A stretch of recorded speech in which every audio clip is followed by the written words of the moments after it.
And welcome to the Playbook with yours truly, Joe Trahan, along with the one and only, the great Ed Werder. Ed, we got plenty to talk about. Cowboys, of course, coming off that 40-37 overtime win over the Giants yesterday. It was sloppy. It was disjointed. It was penalty and mistake riddled. It was also wildly entertaining. I mean, listen, 41 points in the fourth quarter doesn't come around very often. And the Cowboys made it happen. They sustained and they survived, and they get a victory now, 1-1 on the season. But let's start with the news of the day, Ed, because there was plenty coming out of the Star today. That deal for veteran pass rusher Jadeveon Clowney is done, and he is now a part of the fold, a very much needed part of the fold. What'd you think about the signing and how it went down today? Well, talking to Dak Prescott last night after he left the podium about the possibility of Clowney joining the Cowboys, since Jerry had just announced it out in the hallway unofficially. And he seemed to be a very big advocate of it. Dak recognizes that it's not going to be any one player that they can acquire to replace Micah Parsons. But he does view all these subsequent signings as representing that the front office is all in on trying to win this season. So if you're making Dak Prescott feel like the front office is committed, I think it's a good move. I think it's obvious that they need to do whatever they can to fortify that position in the absence of Micah Parsons. I don't think it's reasonable to expect Jadeveon Clowney, a former number one overall pick in Houston, is going to come in here and replace Micah Parsons as a pass rusher. But he is a very disruptive player against the run, and I think there'll be times that he can beat one-on-one blocking and create pressure or get a sack here and there. But I think he can also influence some of the younger players in that room in a positive way. Listen, the way I see Clowney now is he's turned into a journeyman, right? 5.5 sacks last year in 14 games with the Panthers.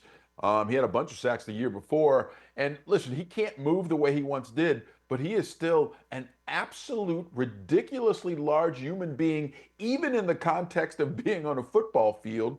And I think that lends itself to your point, Ed. He still can be disruptive. He's not going to come in here and be a force like he once was, but with what we've seen from that Cowboys front seven so far, and especially from the defensive line, they can certainly use his help. And I just want to take one point, one beat here to talk about that defensive line, because we've got a 2-game sample size. Marshawn Nealon in the opener looked like perhaps, hey, listen, could this guy even be a little bit better than we thought? Well, tamp that down a little bit, okay, after what we saw in game 2. And the bottom line is this. When you think about Sam Williams in training camp, he was excited, excitable, as we know, in general. Hasn't had a very big impact. Donovan Ezeraku, the rookie, at times didn't look like he belonged on an NFL field in that opener. Played a little bit better, got pressure in some key situations, but didn't get home against Russell Wilson. So listen, they need all the help they can get. Kenny Clark gets a sack. We know they've paid Osa Odigizua, but those guys certainly need the help that Jadeveon Clowney can provide. And I think Solomon Thomas inside, contributed a big contribution yesterday. Yes. I think he played 12 run snaps and made 7 tackles. So he's an effective player, and he can go outside. He's some position flex to play inside or outside. But, you look at yesterday, and, they had 3 sacks, but there was no consistent pressure on Russell Wilson. And you're going up against an offense that doesn't have either one of its starting tackles, and took the second team tackle, James Hudson, out of the left tackle spot because he had 4 penalties in the first drive of the game. And so the left tackle is now a rookie who's usually the backup on the right side, playing left tackle, and the Cowboys still couldn't consistently win the matchup up front and pressure Russell Wilson, who was taking a lot of deep drops and holding the ball because they were trying to make plays down the field, and they did make plays. He threw 19 balls of 20 or more yards and completed 7, the most in his career. Now, this guy's played 201 games. For him to come away with that fact and in a 450-yard passing day, they need some help up front. Yeah, and I think it's especially urgent because of the way Matt Eberflus likes to call his defense. He prefers to try and get pressure with those 4 down linemen and zone it up behind them. And time after time after time, and as you mentioned, even with second string and lower players, the Cowboys could not get home with 4. Um, it is what it is, and I am curious, Ed, to see if that will shift in some ways. How Eberflus goes about it, because they have brought 5 and 6, not very often, right? Just a few times, very well placed times, but they have been able to get pressure then, and I just think it's going to be hard for Flus to call the game he wants to, as long as they can't get more pressure, and we'll see what Clowney can provide. All right. Well, and people have been really critical of the defense, and understandably so after yesterday, especially. But you're right. Like, he doesn't want to blitz. No defensive coordinator really wants to blitz. The best way to win games and dominate is to rush 4, and then maximize your coverage on the other end. But even in the Philadelphia, the one consistent theme in both games has been they haven't been able to get pressure without blitzing, and they have a coordinator who doesn't want to blitz. Maybe is more conservative in that regard than most. And it's interesting that they're going to Chicago this week with Eberflus embattled to some degree, because he's returning to the scene of the crime in his mind, where he became the first head coach in Bears history, and that's 105 years of football, to be fired during the season, as he was last year. So this is a game that's going to be very personal for him. He knows Caleb Williams well. We saw in the HBO documentary last year, Hard Knocks, he spent a lot of time with Caleb Williams in his rookie season. And Caleb Williams' rookie season was bad. He got sacked a lot. He led the NFL in getting sacked. And so here's an opportunity where you're going to have a very motivated bunch of defensive players who want to do something special to back up their defensive coordinator, knowing what the game means to him. And there could be an opportunity to succeed, given the way this young quarterback in Chicago, and that offensive line to perform. And listen, Chicago's going to be motivated as well after they absolutely got rocked by the Lions, getting just blown out, giving up 52 points, 52-21, whatever it was. And there are more questions about Caleb Williams and, how he and Ben Johnson are beginning to operate together. So yeah, there's plenty of juicy storylines going into this next game as well. And we'll see if Jadeveon Clowney can help Matt Eberflus get some right answers as he poses more questions, especially more questions to Caleb Williams. All right, other news to get to. Cooper Beebe, Cowboys starting center, expected to miss 6 to 8 weeks with a high ankle sprain. He heads to the IR. Ed, this is tough for a young Cowboys offensive line that is still developing and trying to find its footing. And a lot of people have been saying, hey, listen, will the real Cowboys team stand up? Well, what's the offense going to do? Obviously, we know about the issues with the defense, but I think part of the reason why there have been some spotty and uneven performances by that offense, it just relates exactly to that young offensive line as it tries to gain traction. I think that's why there's a lot of inconsistency, because, listen, we know that there are really good pieces on that line, and when they play well together, there were several instances in that second half and later where they gave Dak time, where they could get running lanes for Javonte Williams, who almost got to 100 yards yesterday after a really slow start. But I do think because they are so young, I think that's where I point when you think about some of the inconsistencies, and losing Beebe is only going to make it that much tougher. Yeah, you remember last year when they put Cooper Beebe into the center position, the thing they liked about it was they had confidence that Tyler Smith was on one side next to him, and Zach Martin, the potential Hall of Famer, was on the other side next to him and could really help him, identify the fronts, help Dak make the calls up front.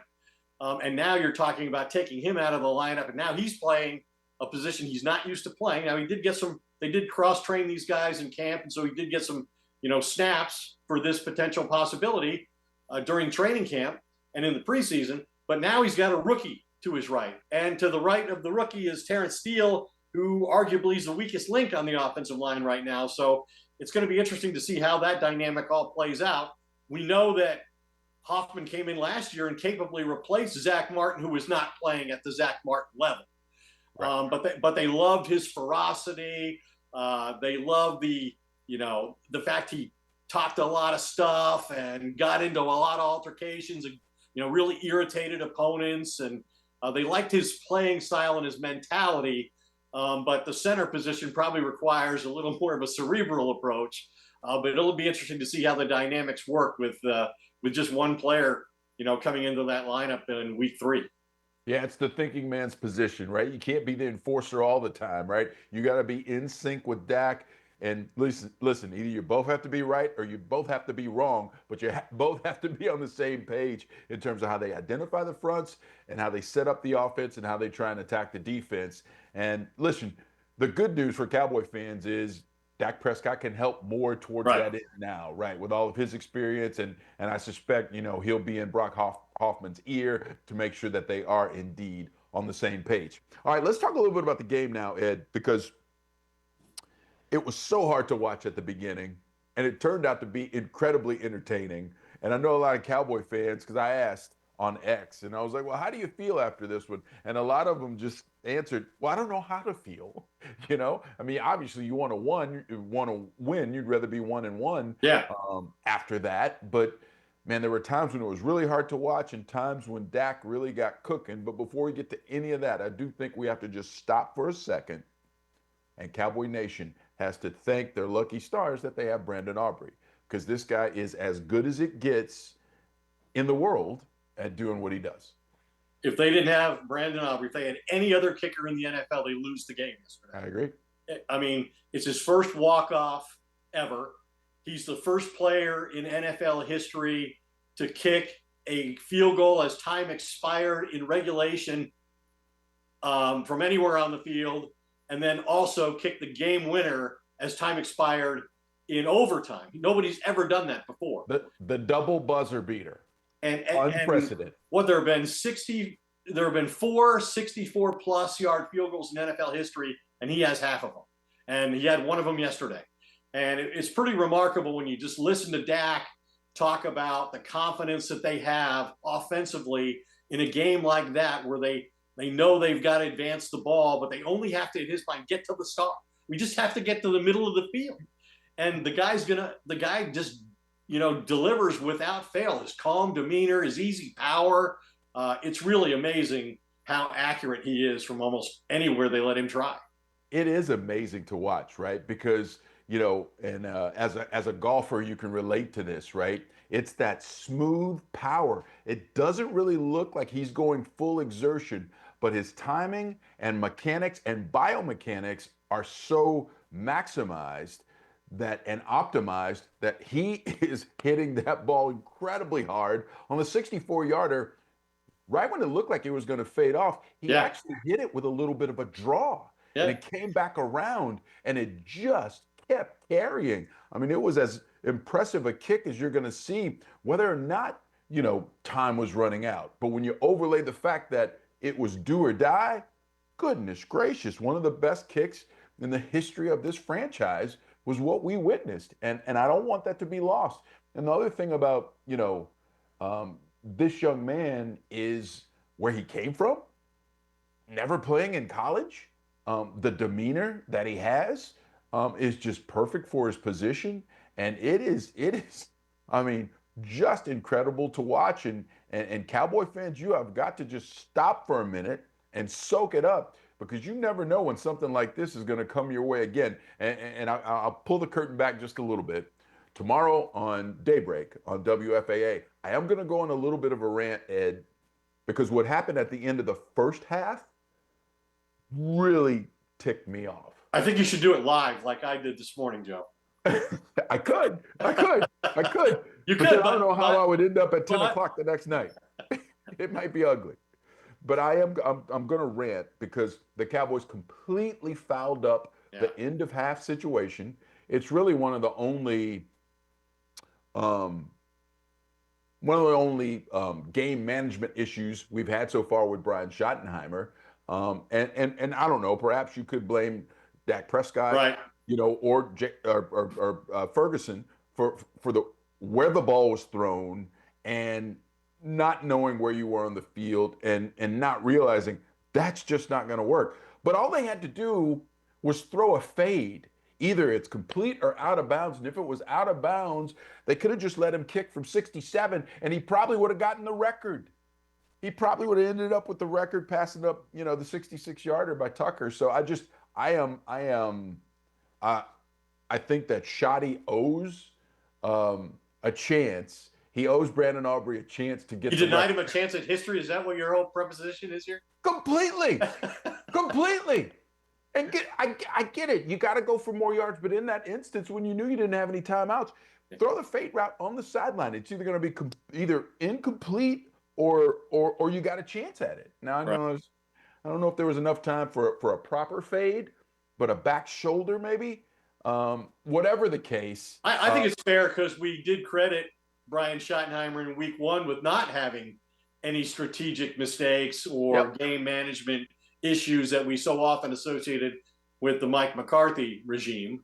So it's certainly fair to question that. And beyond that one, which was, I think, the most glaring one, remember they tried to go for 4. They were preparing to go for 4th and 1 earlier in the game. Yes. And didn't get the ball snapped. And whether that was Dak or that was Schottenheimer or some combination of the two, again, they failed to be able to execute their strategy in that situation, get the ball snapped before they took a delay of game penalty and had to punt. So fortunately for them, Brian Daboll made an equally questionable decision after they got the ball on Dak, the interception of Dak Prescott, and failed to score because they went for it on 4th down, and Scatterbo dropped the ball for a potential first down, and they left points on the board.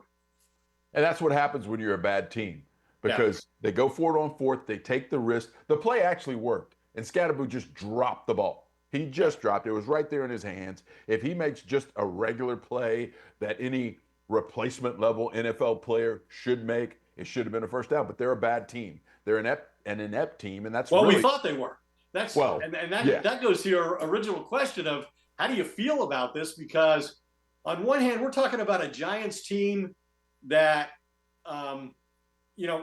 last year was 3-14, worst record the Giants have had in 100 years of football.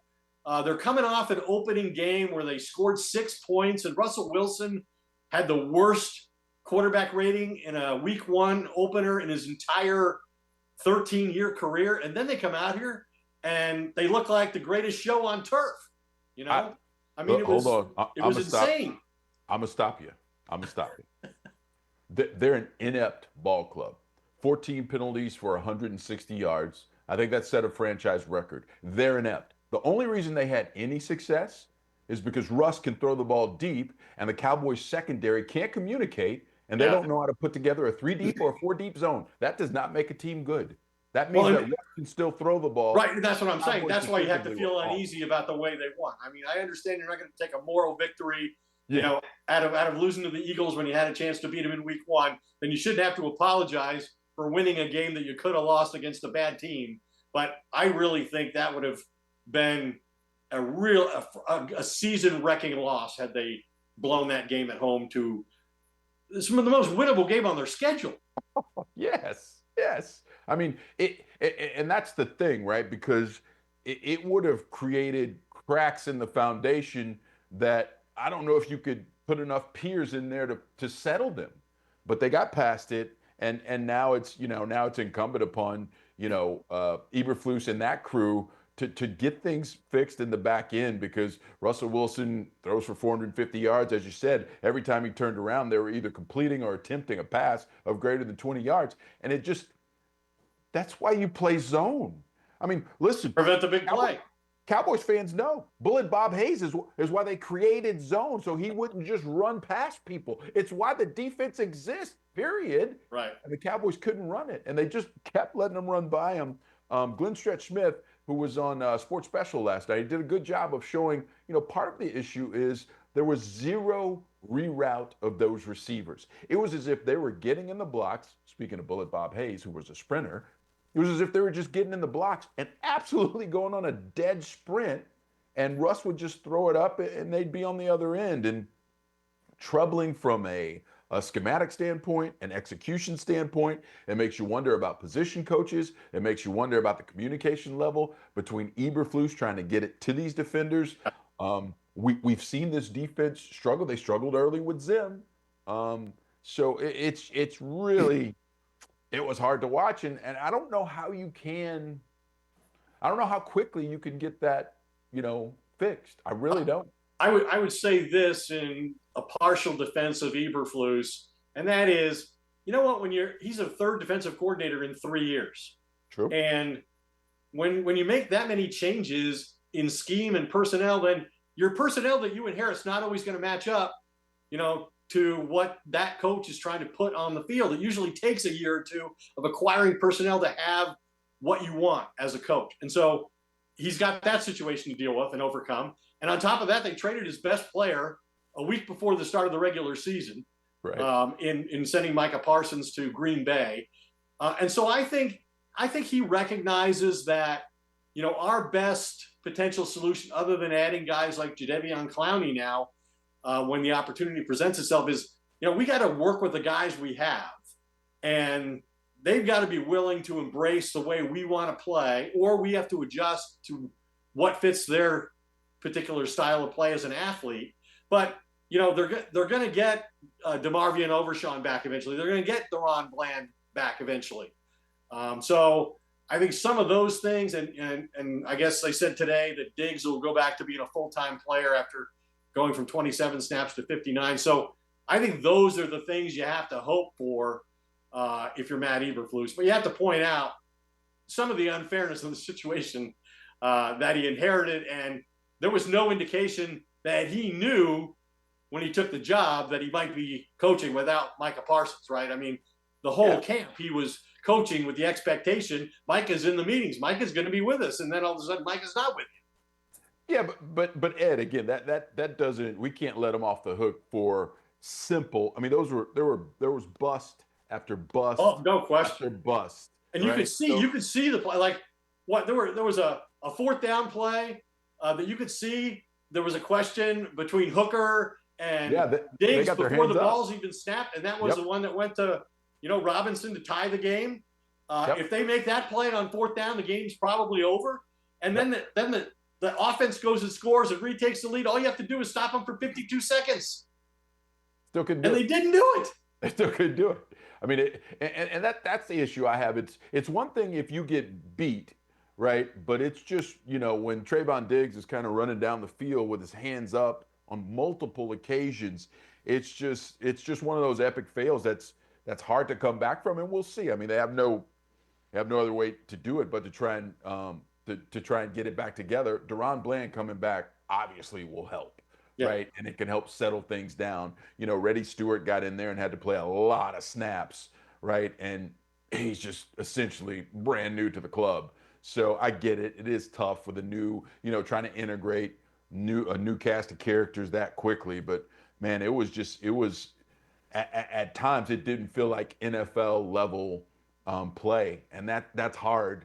That's hard after you've been in camp the whole time, and we've watched it, and it looked good at times. So yeah, that was tough. That was tough to watch. But let's talk about Dak Prescott, because I do think, besides Brandon Aubrey, Dak deserves a lot of credit, because it was as if we were watching the circus, and it was this high wire act where if he made one bad snap, he was going to fall down, and the whole thing. The margin of error it was zero. Remarkably thin for Dak Prescott. I mean, he was on a razor's edge for a long time in that ball game. And there were several plays where you had to have it, and it had to happen. And time after time after time, he delivered. And I like the way he spread the ball around. And were it not for a couple of drops by Jake Ferguson, one by Jalen Tolbert, and another one by Lamb again, I mean, he would have had even a better day than the 361 yards that he threw for and a couple touchdowns. So I do think that is something that Cowboy fans can kind of